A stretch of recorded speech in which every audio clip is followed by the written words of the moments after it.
I guess we should get started, huh?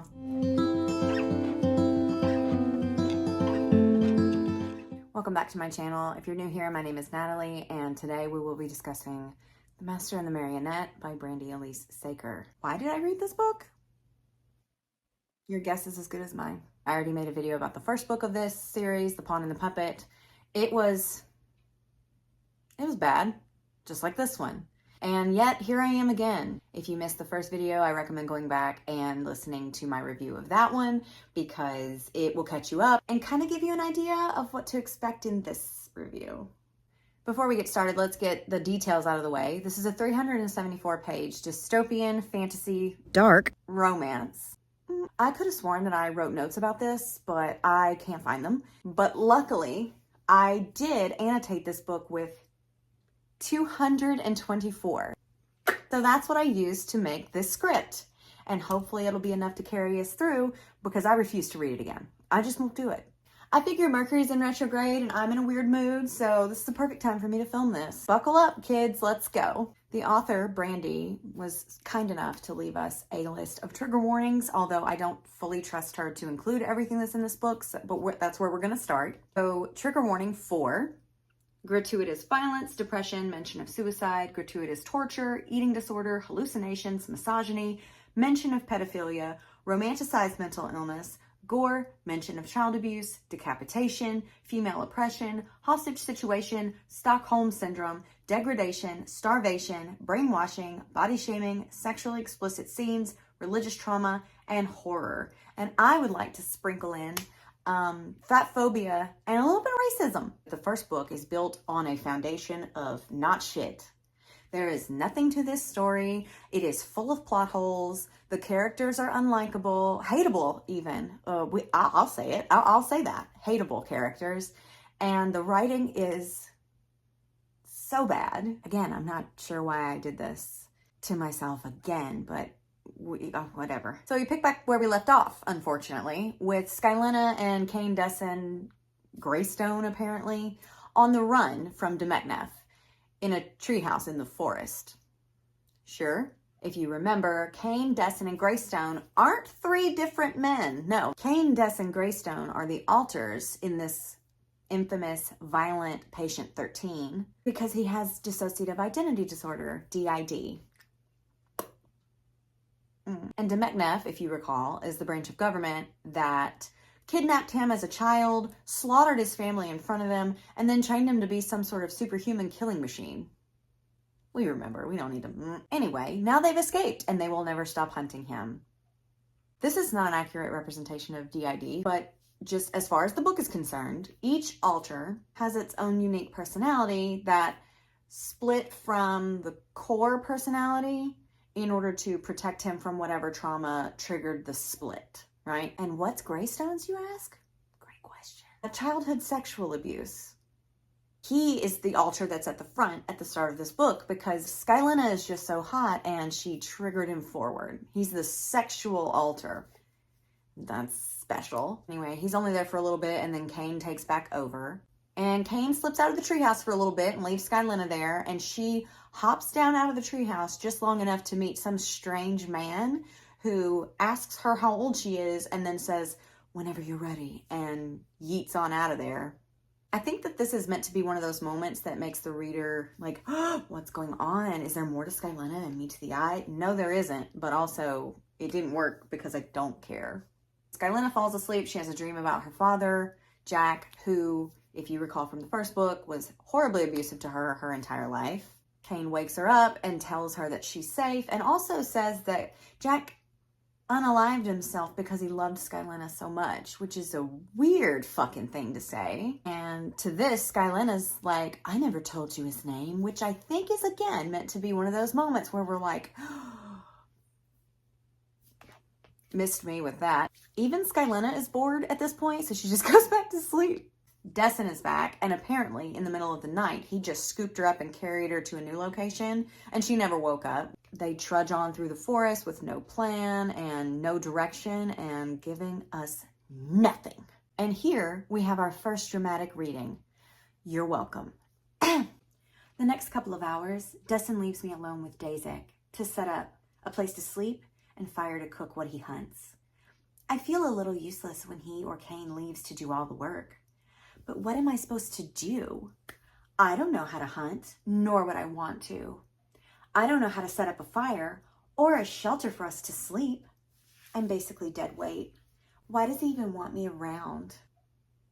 Couple things. First of all, this is bad, but it gives you a bit of an idea of the stupidity that is to come, both in writing and the characters. She literally says that she's staying behind to make a fire.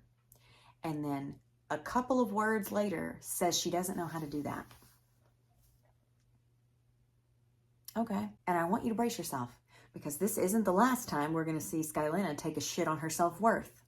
Destin comes back and finds Dazek, which, if you recall, is like the wolf thing that they hang out with. He and Skylena are all snuggled up and being cute. What do you think you're doing, huh? Rubbing your scent all over my girl? Wait, he said my girl. I hold my breath. I could ask him what he means, but we're just friends. Just friends. And that's what we've always been. Except for those moments when we were more than friendly. Okay, so are you friends or not? I don't know, who knows? They sit around a fire, God knows how it got built, and have dinner together. I'm gonna stop right here for a second, because if you'll recall from the first book, there is a government-sanctioned set of rules that are only applied to women. Women are not meant to eat. They're meant to literally starve themselves, and it's supposed to show strength of character in some way, and also be like a beauty standard that they are withering away. That was a huge plot line in the first book. It serves no purpose. There's no reason for it. It's never elaborated on. It just simply is. However, Skylena eats the whole time.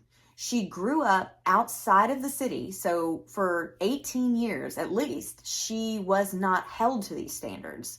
Now, I'm not saying she had feasts every day, but she was eating and nothing was stopping her, essentially. And then when she moves in with Auric, he mentions their first night over dinner that she needs to start implementing the lady doll regimen into her life, because she's never had to do it before and she's expected to do it now. But she doesn't. She eats with Auric. She gets invited to her dinner party by her coworkers at the asylum. She shares multiple meals in Destin's room with him. And the night she meets her soul sister, Ruth, they go back to Skylena's house, get a bunch of snacks, and go upstairs and gossip and eat all night long. So she's eating. She's skirting around it. Whatever. This will come back up later, so just keep that in mind. The next day, Skylena bathes in a lake or something, and it's really stupid. It's like a dark black lake. The sun can't even penetrate it. Let's read this together, shall we? I slip off my clothes and toss them into the water. Destin gave me a bar of soap that smells like honeysuckle and jasmine. I step in, feeling the sliminess and wet clay cushioning my feet. The water is frigid, lacking the natural rays of the sun that would keep it warm. Fog and darkness curl around the trees, slinking over the trickling waterfall like a predator. It's up to my neck, and my body trembles like a coward in the front lines of war. I hold my breath, buckling my legs against my chest so I will sink into the Arctic ice batch. When I rise, with wet golden hair sticking to my neck and back, my flesh now feels numb and at peace with the cool temperatures. With the citrus soap in my right hand, I get to work. Okay, what? What do you mean citrus soap? You just said scented like lavender and honeysuckle. Honeysuckle and lavender are more floral scents, and citrus is like tangerine, lemon, that kind of thing. So does she have more than one soap? Also, why is Destin just toting around artisanal soaps? Let's keep going. They move on, and nothing exciting really happens until a leather-clad sexy lady shows up. I think her name is Runa, but multiple times in the book, she is referred to by Runa, Rune, and Roos, which I assume are typos. However, between that and the two different types of soap, Skylena is instantly jealous of this woman because of how hot she is and the fact that she's speaking to Destin. How could she? But they're just friends. Runa Roos says she is a member of the Nidamus Horde. There's a prophecy, but won't tell him what the prophecy is, and then invites him back to her village and says this gem, I will need the two of you to blend in until I can introduce you to our elders, she adds.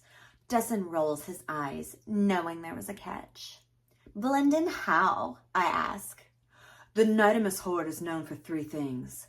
First, being descendants of dark elves. Second, we love to drink. And last, but most importantly, we love to fuck. So basically, Skylena and Desson will just have to be super sexual with each other to blend in, even though they're just friends. I hate this book. Not stupid at all. Anyway, they get there, they get all dressed up in similar leather garbs, cover their faces, and walk into like a tavern of some sort where everybody in the tavern is just writhing around on each other like a pile of freaking snakes. I never felt such a forced plot line in my life. Like, how stupid. Also, the fact that they are descendant from dark elves and their main two characteristics are that they are alcoholic sexual fiends is a little weird. Some might say problematic. Anyway, they sit down. She's in his lap being all, ugh. I'm uncomfortable. I think it's meant to be sexy. It's not. And they're totally only doing this because they have to, not because they want to, because they're totally just friends, totes. They meet the elders. The elders are vague, because of course they are. Then they are shown to their rooms with only one bed. Greystone resurfaces, because of course he does. And then he talks Skylena through this cute little masturbation moment. Super sensual, totally sexy. Allow me. I'm gasping like a dying fish under Greystone's grip, howling until I fall limp to the bed, pouring over the sheets like warm, drizzling honey. Oh my God. Oh, what was that? I'm a mess of trembling goo. Couple things. The visuals on this, top tier. Because when I'm feeling super sexual, intimate, and aroused, I love to picture dying fish and trembling goo. What even is that? All I can think of is flubber. Anyway, the next day, Skylena is again annoyed that Runa Roos is talking to Desson while being hot. Like, the nerve. So Skylena throws a fit and attempts to storm out of the tavern, but what actually happens is that her hood falls back, she blows their cover, and a scuffle breaks out. Everyone freaks out. They capture Desson, they throw him in a cage that has spikes, they like stab him, and another altar that we've yet to meet comes to the front, and he seems to be like this cackling sadist altar who is really liking all the pain, which is weird. It's so strange. And then Skylena screams the loudest scream that was ever scrumped, and Dazek appears, saves the day. Once they patch Desson up and everything, they go back to the elders and they give them a map and some sort of rock that if you rub it, help will come. They leave the Nidamus Horde. Kane resurfaces and Skylena is just feeling silly, so she starts running and falls into a hole and breaks her ankle. It's not funny. It's not. Then a big beast shows up, but Skylena does her screechy scream and Dazek comes and kills him, so anticlimactic, underwhelming. Desson, who was brought back to the front from the imminent danger that was easily taken care of, patches up her ankle and brings her to this little cottage next to a swamp. She's like, how cute. And then Desson's like, it's where Kane's family was slaughtered. And she's like, oh. I also think it's like super smart that if the governing body that went to this house and slaughtered your family and then kidnapped you and tortured you for years and tried to turn you into this killing machine man that you are today is hunting you, you should return here. They definitely don't have eyes on this house, right? Right. That makes total sense. They'd never think to go there. Anyway, since it was such a place of trauma for Kane, he refuses to let Desson go in, so they end up crashing in the shed out back. They stay in this shed for days while she recovers, which again, is just so freaking smart. They are hunting you. They are on your trail. They are watching you, and you return to a place that is so integral in your past and just chill there. It's not like you're being hunted or anything. Super smart. Once they finally decide to leave, they look at the map and find a spot where a sanctuary is supposed to be, and they head there. But when they get there, dozens of dead bodies cover the ground. Destin's super spider sense is tingling, so he knows that the perpetrators are still around. So another fight breaks out. Skylena is again useless. It's like 30-1, but Destin kills him. Of course he does. And then a large man appears and kills the last one. He's a big bear-like man, and his name is Garanthian. He's a member of the Storm Sages, whatever that is. And he takes them back to his fortress, which is invisible until they blink, and then it appears. So they're invited to a feast, and Skylena has a huge overreaction just in public. She starts crying because there's so much food and everyone around her is just eating without guilt and shame. And she's like looking at her plate and freaking out like, oh, I can't eat this. Oh, this is too much. Oh my God. And she's sobbing. And Destin's like, eat, honey. They don't control you anymore. When did they control her? We've discussed this. She be eaten. I'm not saying that she's been eating well. She's been eating though. She has been eating. Everybody needs to chill. She eats whatever, because of course she does. And then they go back to her room and Skylena's like, well, that was embarrassing. I agree. These folks also have gifts to give them before they leave. They give Skylena a pair of gloves and an executioner's belt that has all this junk on it for Destin, and a piece of paper that just says, Judas. Helpful. So with this, they leave and head back towards the asylum because now the plan is to get captured and readmitted into the asylum as patients so that they can talk to Judas. Brilliant. Absolutely brilliant. I have no notes. Head back in that general direction, and Skylena throws a fit because she thinks Destin thinks she's silly and stupid and can't handle anything. And the only person that's been saying that the whole time besides me is Skylena herself. So, shush. Anyway, he dunks them into a lagoon. You remember at the last part of the book, he was like, I promised someone we wouldn't go in there until the time was right. Well, apparently time is now because they go into there and there's like a secret passage. I don't really get it. Kane is back. He says some cryptic shit that makes no sense. He tells her how much he cares for her. They kiss for the first time. It was underwhelming. And Kane immediately follows it up by saying that they can't be together and that they're just friends and it was a mistake. And Skylena, since she has no backbone whatsoever, she's just like, yeah, you're right. You're right. It's stupid. I was stupid. We were stupid. We're not even like that. We're besties. She is so fucking stupid. We're having fun. They wander back into the Chandelier City and it's night. And Skylena is in a silly goofy mood, so she just jumps into the fountain. So cute and quirky. Destin joins her, or Kane, I don't know who he is at this point. And then she gets this weird like deja vu moment. She's like, I've done this before. We've done this before. And then he gets all weird and doesn't tell her why she thinks that. And then they get captured. Meredy, who was a conformist at the asylum, still is, and she greets Skylena and is super excited about getting to torture her now that she's back. She hoses her down first with cold water and then has a priest inject her with a bunch of viruses. They think she's evil and that by giving her a fever, this will sweat out the demons. Love that. Love that. Destin is put through electroshock therapy while Skylena is forced to watch. We have that weird sadistic personality come back up. Skylena, very unwell, starts hallucinating Scarlet. She then begs Meredy to stop and says that she'll do anything. And then Meredy gets fucking weird about it. She's like, really? Anything? Will you be my little slave girl? Kiss my shoes, slave girl. And I'm like, Meredy might be walking a different path than some of us, but okay, that's over. And then Skylena wakes up the next day and they feed her eggs and porridge. Again,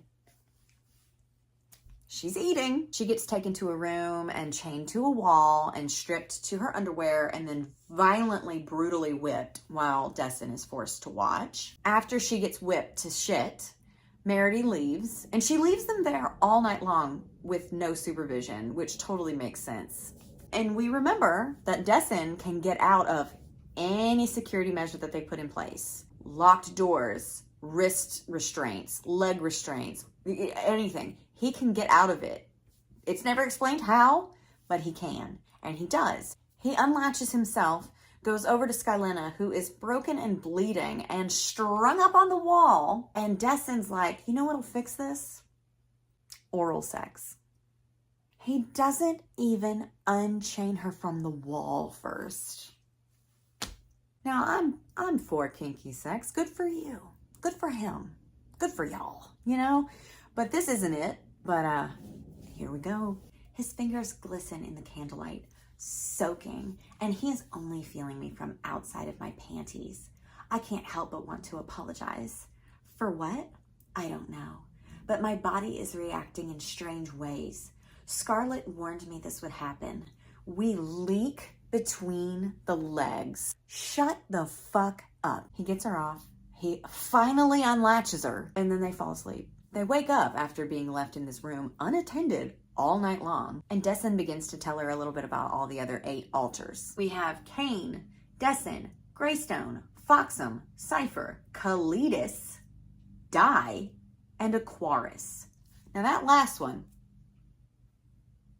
Aquarius is apparently an altar who can breathe underwater.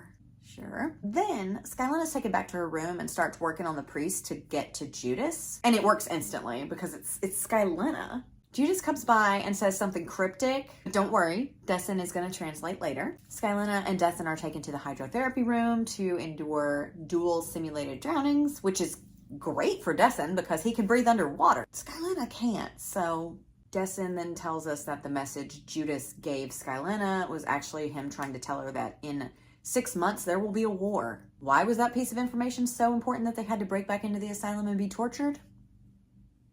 It wasn't. Then, freshly drowned and looking like a wet cat, Skylena gets her shit rocked for the first time. That's right, guys. They have post-drowning sex, which is great because we already had post-whipping cunnilingus. It's underwhelming as well. No dead fish are mentioned, so great. But the whole time, Destin is like, I gotta go slow, baby. I gotta get you ready for my size. Bitch, hush. Shut the fuck up. He then puts an inch in, and Skylena's all, I can feel him stretching me out.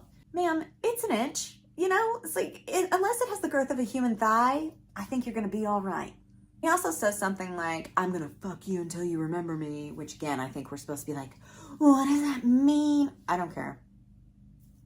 I don't care. And after all that mess about getting her used to his size, he just throws that out the window. Fuck Skylena. And I'm free falling into his glazed eyes, his sudden feral need to take me in one bite. He isn't thinking clearly, isn't in control anymore, as he pushes himself to the hilt, hard enough that his hand finds my mouth, stifling the scream that tears out of me. So I guess we're not doing that whole easing her into it thing anymore. No? Also, this feels like abuse, doesn't it? He isn't thinking clearly. He isn't in control anymore. He covers her mouth as she screams. Plus, she's a 19-year-old virgin who can't drive, and he's a murderer. After this, Skylena wants to go back to her room and talk to the priest again. The priest delivers a letter from Judas, which, I gotta say, it's really weird that literally a day ago, he thought that she was possessed by demons, and now he's not only listening to her, but doing what she's asking him to do. It just doesn't make a lot of sense, does it? Have we not seen The Exorcist? You don't listen to the demons when the demons are talking to you. I digress. The note reads, Skylena, they say when the Lord has given you a dream, it should not be ignored. Have you read the script from the Bible? What book was it? Ruth? You should read the passage. Your people shall be my people, and your God, my God. Must I be the only man that God has chosen in the asylum to do his work? Leave it to me. I accept this responsibility. Will you let me know if he passes on other dreams? Find me if he does. You need only speak through one of God's children, the priest. Soon, please, Judas. And there's a symbol of a burning tree. Now, this isn't a Zodiac level cipher, but Skylena's read it 100 times and she just can't figure it out, but it's okay. Don't you worry, we have Destin. Destin decodes it and says that it's an anagram where the first word of every sentence is the hidden message. And I'm not a linguistic expert. However, I'm pretty sure an anagram is meant to be letters that are all scattered and they rearrange into a word, not the first word of every sentence being another sentence. Like, I don't think that's not right. I don't think. So the secret message is they have Ruth. You need to leave. We'll find you soon. It's not complicated, but it is stupid. So now that they have this super important message about this super important side character, they leave. Lucky for them, Dustin stashed his motorcycle in the bushes. I'm not sure how they got the motorcycle there without causing a ruckus, but hey, I don't know. Holding on to Dustin. I wonder how this will end. Surely he knows we can't run forever. What if death is the only way out? We're fugitives. We don't get the chance at a peaceful life. And what if we're caught? What would happen to me? They want him, not me. I'm dead weight, a liability. Would I be killed for my association with him? No. Dustin would never let that happen. First of all, if he's captured, how's he gonna help you? Here she goes again, talking about how useless she is. I don't disagree with her. I too find her incredibly useless and stupid. But shut the fuck up about it. If this was a drinking game, we'd all need our stomachs pumped at this point. So they're on the road again, and where do they go? Skylena's childhood home. Her father's home. You know, the man who tortured and abused her for years and then killed himself because he just loved her so much. Where else would they go? Skylena's understandably upset about this, and she's like, why would you bring me here? And Kane's like, you think I don't know what happened here? I was here. I saw what happened. Again, what are you talking about? Either tell me or don't. Kane says that Jack left something there for her, and Skylena refuses to go in, so he goes in and gets it, brings it back out. Skylena has a real hard time with what is in the box. Kane and I don't need diamonds where we're going. I sigh, using my index finger to push a few diamonds aside, mixing them with the green tint of the emeralds. I hook my finger around a chain. A golden chain, attached to something heavier and bigger than the gems piled up among each other. A circular gold piece. 2 rings hanging on either side of the thick locket. Oh, it's a necklace. Bitch, do you not know what a necklace is? Why was that so drawn out? She really is incredibly stupid. Inside of the mysterious neck decoration is a black and white photo of her family. Mom, Dad, Scarlett, and Skylena, with an engraving that reads, you will always have our love and our hearts. Poetic, Jack. Thank you for that. Skylena's not impressed. So Kane takes the box back in the house and says that they'll come back when she's ready to receive this gift. Now, remember, they're on a mission to save Ruth. And of course we remember Ruth. Skylena's soul sister, who she insta-bonded with after a 30-minute conversation a book ago. So they have to head to where the original Demeknev headquarters were, and it's super secret, but Dustin knows where it is. Of course he does. Not only that, he knows how to get in, and he knows how to get out unscathed. Cool. Dustin tells Skylena that he's gonna go get Ruth alone, and Skylena's like, why won't you bring me? Because you're useless. Didn't we already had this conversation. You've said it 1,000,000 times. How are you going to get mad that he doesn't take you anywhere? He leaves her behind, which I think is a good move, and goes to get Ruth on his own. But at a certain point, Skylena starts to freak out because it's taking too long, so she causes an explosion. Why wouldn't she do that? Soon enough, it sounds like a war of good and evil is erupting behind me. Like fireworks and grenades collaborated at the same party. And when I turn around, I'm standing upon several red oaks engulfed in flames. A page directly from Revelations, torn straight from the Bible to play out before me. Why is Christianity in this fucking book? You could have made up anything, and you did. And you kept Christianity in here? Why? Anyway, her stupid idea gets her captured, shocking, and the next sequence of events that plays out in this book over multiple chapters is exhausting, mind-numbing, horrific, and painfully boring. With no purpose. It serves no purpose. But it took chapters and years off of my life. Lucky for you, I'm gonna sum it up. You're welcome, I guess. She awakens in a cage. Quote, a cage, like the one you lock your dog in when you're away. Thanks, Sky. I never would have been able to picture that on my own. She's greeted by a man whose face is in shadow. She can't see him, and his name is Albatross Evast. She says his voice is slippery and slimy, and he says things like, quote, you have curvier birthing hips in person than I would have guessed.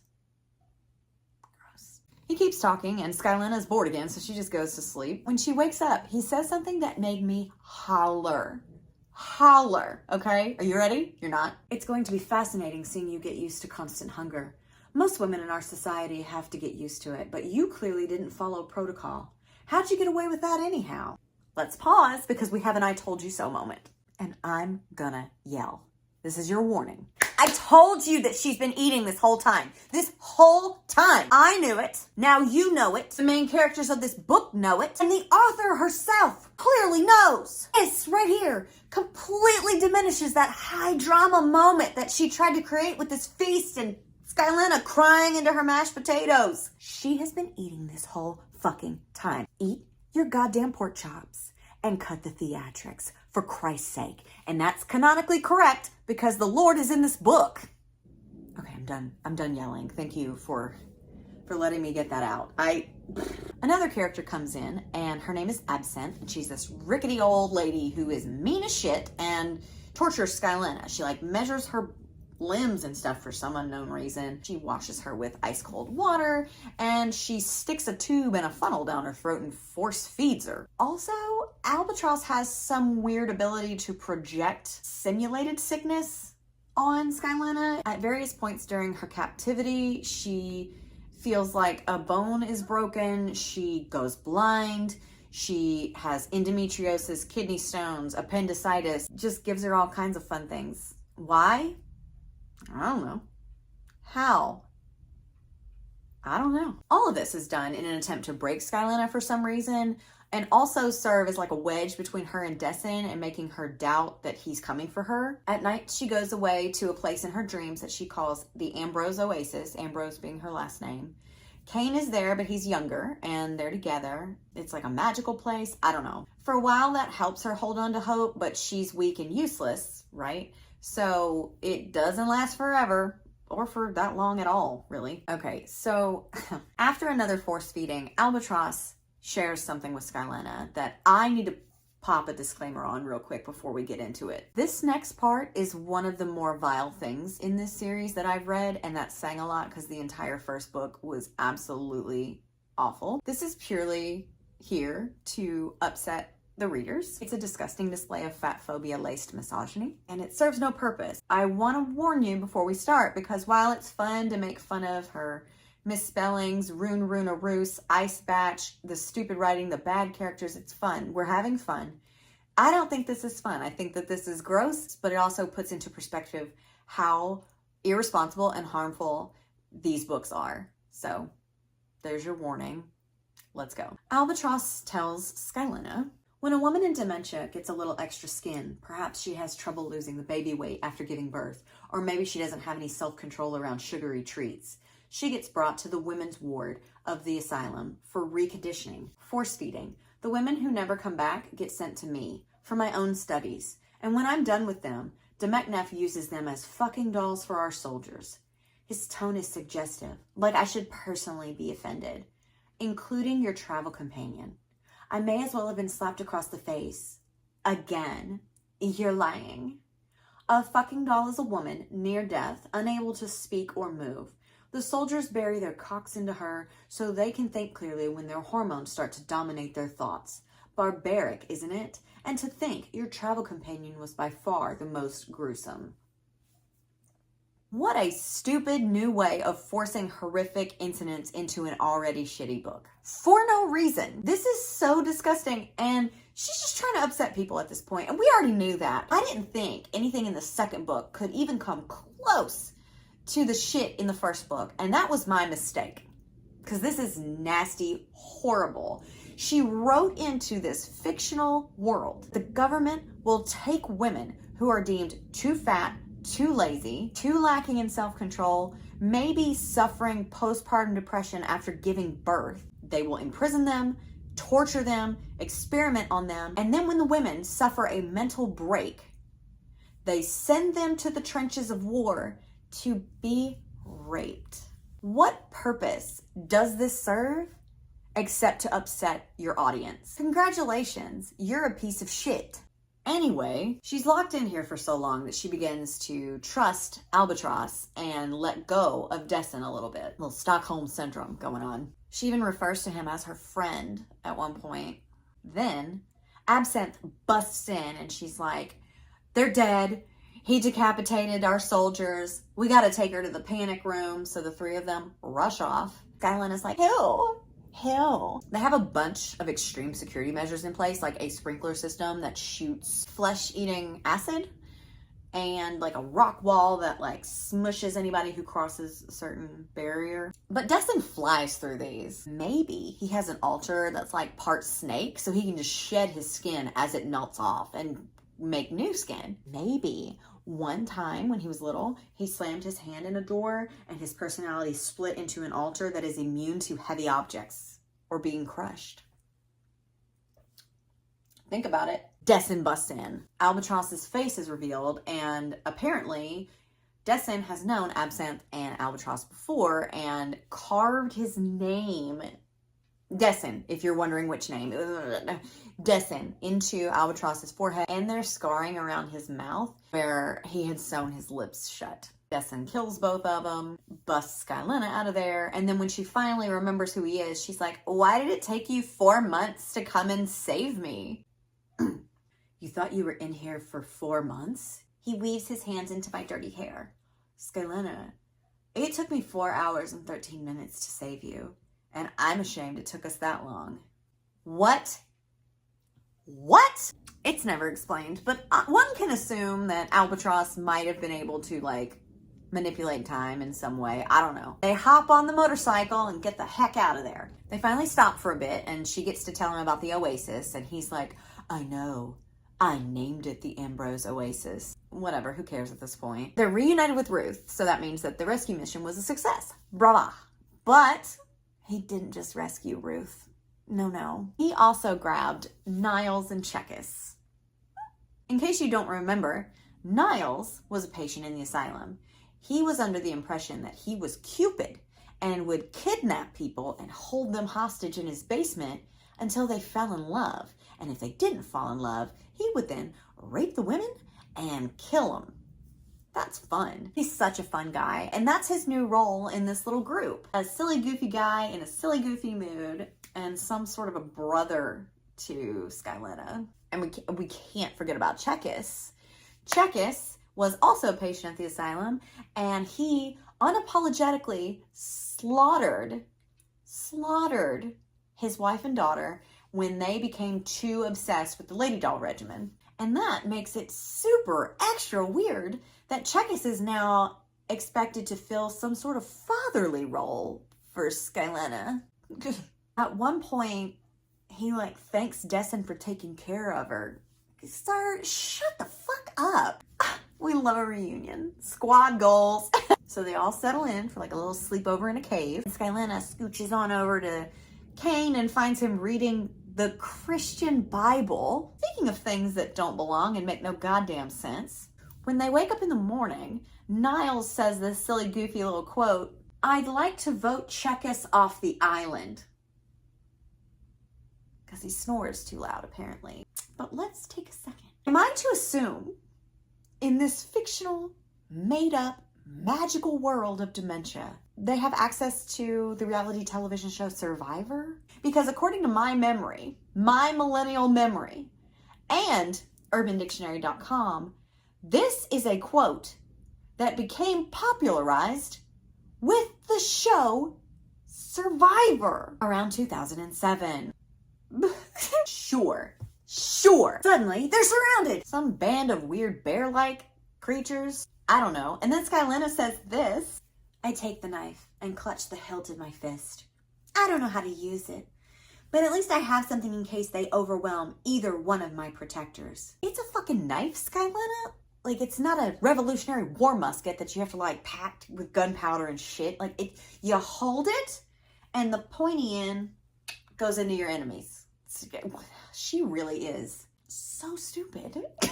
They defeat the bears, with the help of the mysterious stranger that shows up and apparently knows Destin. His name is Warrose, and they have these little bro moments where he's like, I just saved your ass, and you smell like a horse's ass. Bromance. Skylena gets all wistful and tells Niall, Ruth, and Chekis that they don't have to keep following them, that they could probably find a place to have them settle in and live a relatively normal life. But Chekis is like, no.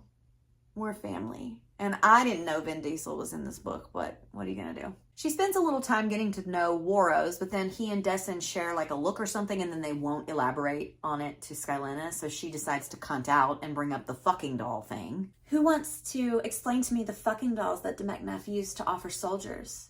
The aggressive intent comes pouring out of me like volcanic eruption. I don't know what brought this anger on. How could a stupid girl like me know about the fun activities you boys took part in? You don't know what the fuck you're talking about. Warros is on his feet, towering over me like a great oak tree. Is it true? Am I, at the very least, entitled to know if I'm sleeping in a cave next to men that assault catatonic women? Jesus, we never took part in that. No? So Dessen wasn't the worst offender in Demeknef, because that's what I heard. He was. Want to know why? Because any chance he got, he'd sneak into their rooms and slit their throats, so they didn't have to endure that any longer. And for every woman he freed, he suffered weeks of blinding torment in that arena. He didn't free them. He killed them. Thank goodness Warros cleared all this up, because otherwise I might start to think that Dessen's not a good guy. So that shuts Skylena up, and then this uncomfortable moment between her and Niles where he cries about how worried he was for her and stuff happens, and she tells him, I prop myself up on one knee and pull his wide shoulders in for a hug. He sniffles against my chest and I rest my cheek on top of his head, layered with golden curls. I can't believe I started my life living with toxic, violent acts of love. I lived with a man who locked me in a basement for days on end. I lived with a resentful twin who would beat me up when she had a meltdown. To this group of friends who cares so deeply for me, even through the stress of running from an enemy, being left in the dark, I can be grateful for this. For Niles. I love you, Niles. You're my chosen brother in this life. So sweet. So she's so thankful that now she's free from the abuse and is now only surrounded by men who abuse and murder other people. Lucky. Also, when exactly did Scarlet beat the fuck out of her? Did I miss those passages? She did mention in book 1 that when Skylena was sad, Scarlet would bake her a blueberry pie, which is another moment that she ate. But where is this ass whooping? Okay, no, it doesn't have to make sense. After this, the gang runs into a guy named Niklaus who says he's being hunted because of his presumed affiliation with Dessen and Skylena.